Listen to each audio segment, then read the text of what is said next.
Bahri, au nord de la capitale, une centaine de jeunes des comités de résistance et des familles du quartier sont rassemblés pour la rupture du jeûne devant la maison d'Al-Reha, un manifestant tué par les forces de sécurité le 13 janvier 2022 lors d'une manifestation contre la junte militaire.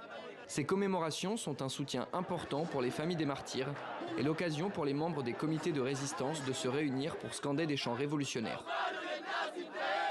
Ces chants sont le symbole d'une contestation qui ne s'est pas éteinte, malgré la répression et les 125 manifestants tués par les forces de sécurité.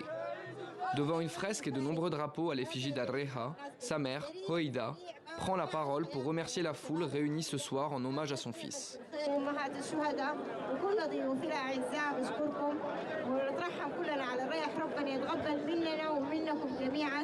Pour la mère du martyr, les responsables de la mort de son fils ne peuvent pas faire partie de l'avenir politique du Soudan.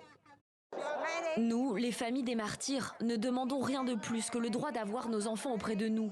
Je demande seulement que l'on me rende mon fils. Je veux que justice soit faite. Les militaires sont des criminels et ils doivent être traduits en justice pour ce qu'ils ont fait à mon fils.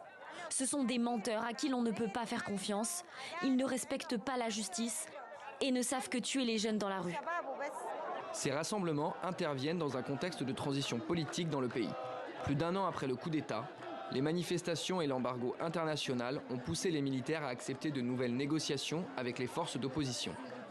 D'ici quelques jours, un nouveau gouvernement civil devrait être nommé dans l'espoir de sortir le Soudan de la crise politique en cours depuis un an.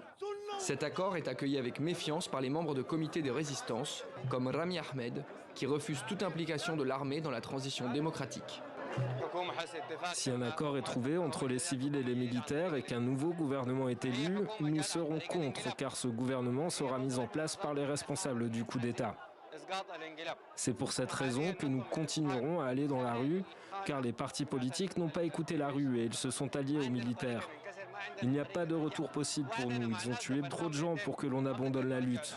Nous continuerons à nous battre jusqu'au bout.